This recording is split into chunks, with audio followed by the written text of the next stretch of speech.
Hola, bienvenido, bienvenida a esta clase sobre hemostasia de la Cátedra de Anatomía y Fisiología 1 de la Licenciatura en Nutrición de la Universidad Nacional de Córdoba. Antes de comenzar, quiero decirte que los objetivos de esta clase es que puedas comprender la importancia y las características del proceso hemostático, como también reconocer las etapas de la hemostasia y que puedas identificar los compuestos y factores implicados en este proceso. La hemostasia es un proceso que ocurre siempre que una persona o un animal también se lesiona a algún vaso sanguíneo o en casos más extremos este vaso se rompe y se define como el conjunto de procesos que se desencadenan tras la ruptura de un vaso para o con el fin de detener el sangrado de la hemorragia, ya que estos son incompatibles con la vida. Este proceso ocurre en distintas etapas, que es muy importante tener en cuenta que estas etapas no son sucesivas en el hecho de que termina una etapa para que inicie la otra, sino que son complementarias y van actuando prácticamente en conjunto. Las etapas son espasmo vascular, la formación de un tapón plaquetario y la coagulación. En caso que la lesión del vaso sea muy pequeña, puede que la coagulación no sea una etapa que sea necesaria, pero cuando la lesión ya es más grande sí es necesaria esta etapa o este proceso. Para ejemplificar tendremos esta animación que nos va a acompañar, es de una persona que está cortando manzana y se corta en un dedo, y en esta imagen ven o vemos lo que está ocurriendo con el vaso cuando se lesiona, este sangrado que ven en el dedito de nuestro amigo. Como dijimos, la primera etapa es el espasmo vascular, donde ocurre esto que vemos acá. En el espasmo vascular se retraen los vasos del tejido lesionado con la finalidad de que haya menor sangrado. Acá lo vemos mejor. Las fibras musculares del vaso lesionado se retraen con esta finalidad que acabamos de decir, y esta etapa ocurre mediante dos mecanismos. Está el espasmo nitrógeno, que es un mecanismo que ocurre desde el sistema nervioso. Se cree de que el vaso lesionado por fibras nerviosas dolorosas envían señales al cerebro para que el vaso se retraiga, y además esto también desde fibras nerviosas de los tejidos vecinos también ocurre.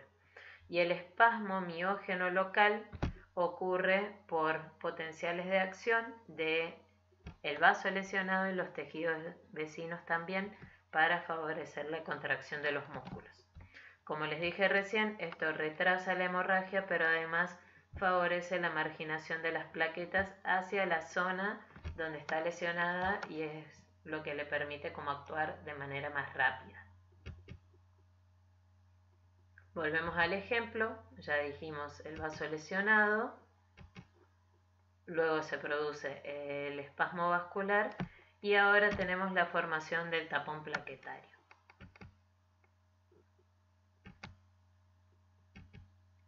Bien, acá en estas imágenes vemos, en esta de arriba vemos un vaso sanguíneo que está lesionado.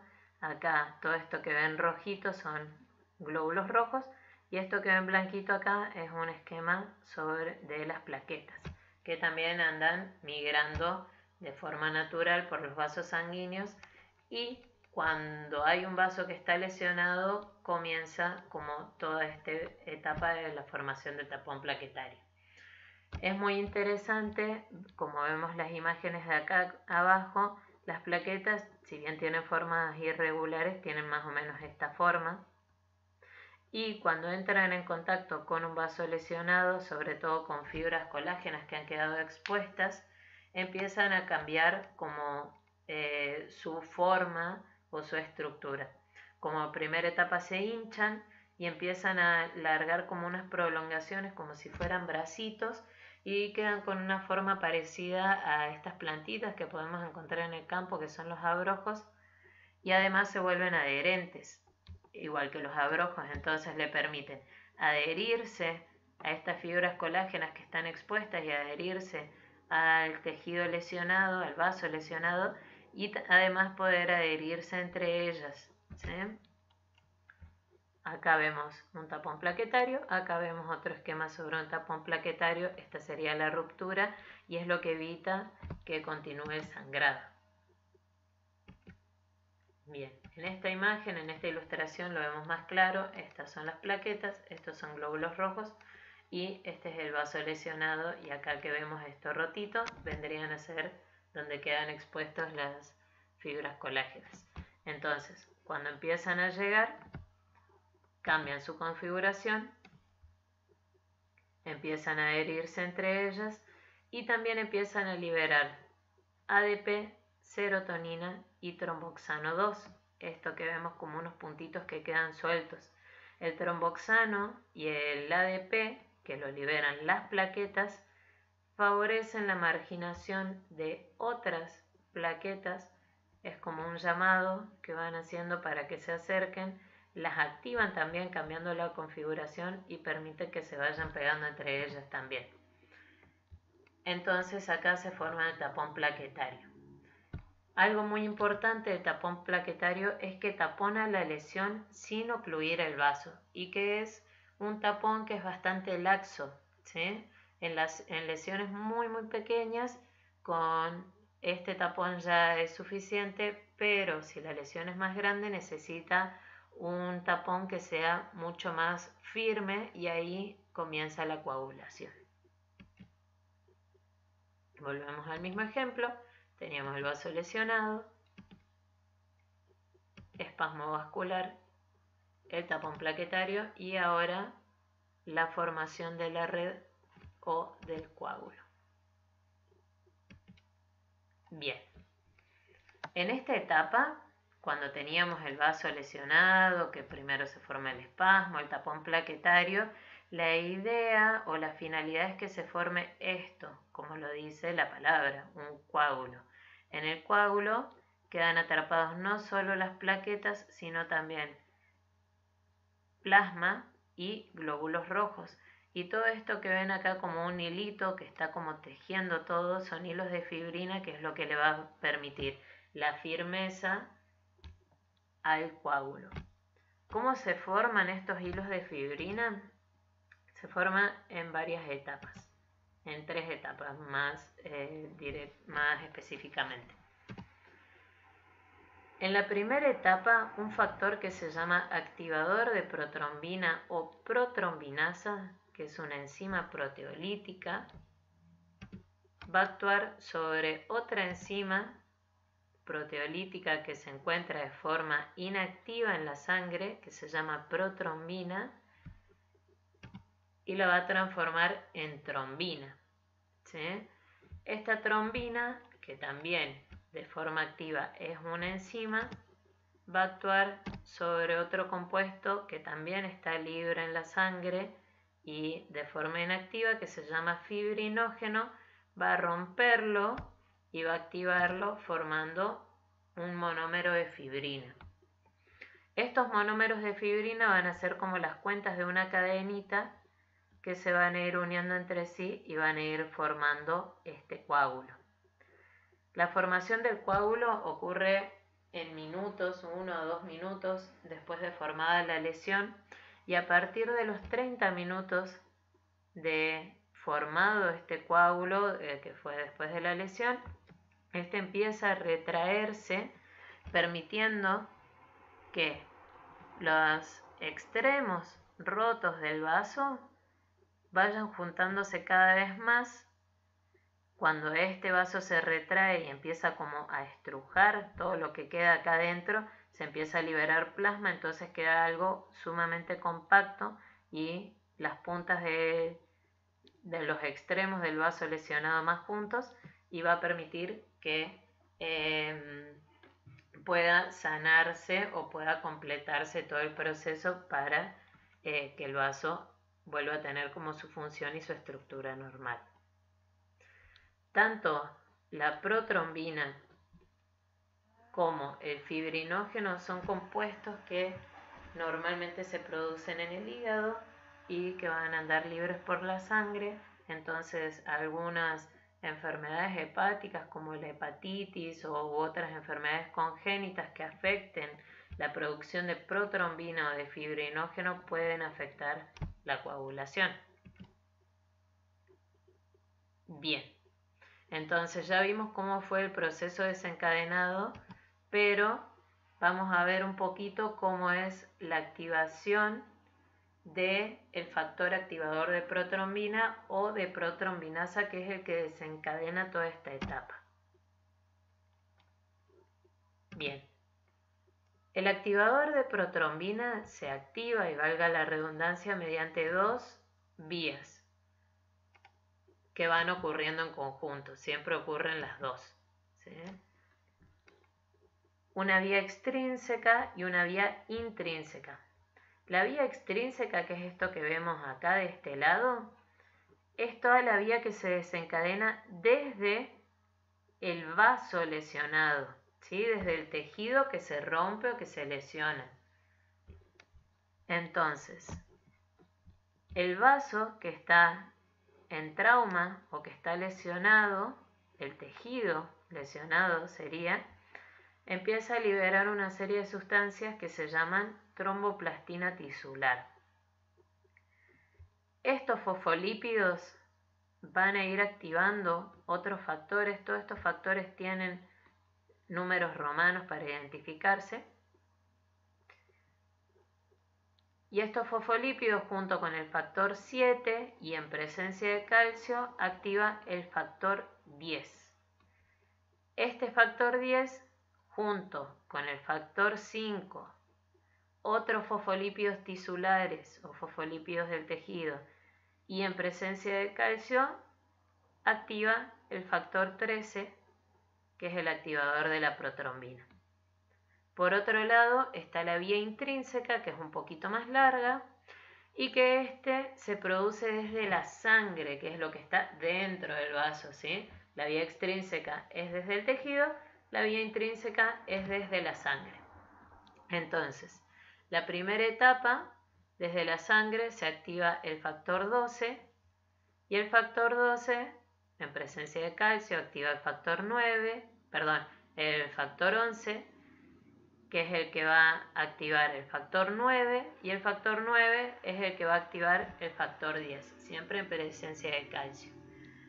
Y acá ocurre lo mismo que en la vía extrínseca, en presencia del factor 5, o junto con el factor 5 y en presencia de calcio y otros fosfolípidos, activan el factor 13, que es el activador de protrombina. Y luego inicia la vía común, que es esto que vemos acá ya en naranja y rojo. La protrombinasa, repetimos lo mismo, que era el activador de la protrombina, actúa en presencia de calcio sobre esta enzima proteolítica que acá está inactiva y que la forma el hígado, que es la protrombina, y la activa en protrombina. La trombina, en presencia de calcio, actúa sobre el fibrinógeno, activándolo en fibrina. Esto que vemos acá en azulcito vienen a ser los monómeros de fibrina, que se van a ir uniendo entre ellos y formando toda una red. Para esto, las plaquetas liberan factor estabilizador de fibrina, que va a actuar formando enlaces que sean como mucho más estables y permitiendo que esta red vaya en todas las direcciones, permitiendo realmente un tejido como abundante y que quede como todo bien como agarrado. Como les dije antes, más o menos media hora después de la formación, que se empieza a formar el coágulo, este coágulo ya ha hecho toda una red bien estable, se va a empezar a retraer, permitiendo que se acerquen los vasos y, los extremos del vaso, y que se libere el plasma, entonces queda una cosa bien compacta, un coágulo bien compacto. Una vez que se forma este coágulo,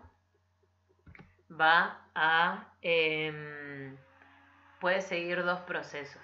Uno va a ser su disolución, que va a ser por otro proceso lento, que dependiendo de qué tan grande sea también la lesión, por un proceso que ahí vamos a ver, que es la fibrinolisis, que va a ir disolviendo el coágulo para que el vaso siga su función y su estructura normal, o si no, si una lesión ya es más grande, va a ser atacado por compuestos del tejido conectivo, que son los fibroblastos, para formar tejido conectivo que vienen a ser las cicatrices, que ese es otro proceso.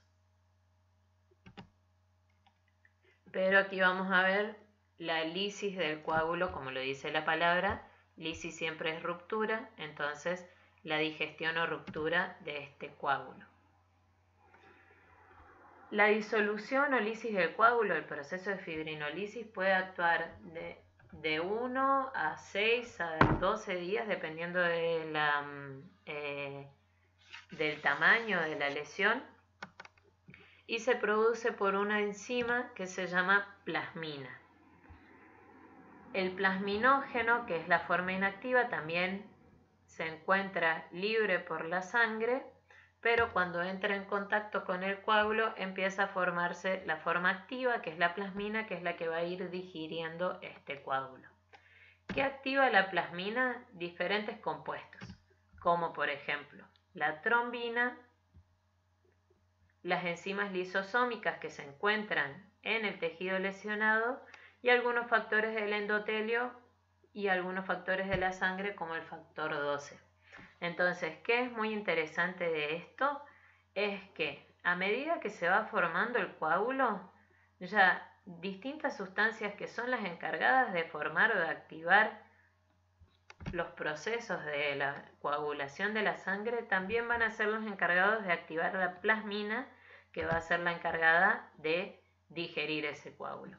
Entonces, todo el proceso ocurre de una forma ordenada y conjunta, tanto para la formación del coágulo como para la disolución del mismo, para la reparación total del mismo tejido. Entonces, para resumir, la fibrinolisis permite no solamente, permite que una vez que se haya formado el coágulo y se corta esta hemorragia o deja de sangrar, permite que el vaso y todo el tejido quede reparado como si nunca hubiera pasado nada. Entonces, les dejo esto como una reflexión. Si bien acá no vimos el proceso de cicatrización, es importante pensar lo que son las lesiones y llevarlos a nuestra vida desde esta frase que dice que las cicatrices son muy importantes y que hay que lucirlas con orgullo porque cada una, pequeña o grande, cuenta una historia. Una frase muy bonita de Benito Taibo. Bueno, les agradezco mucho por su atención y espero que esta clase les haya servido.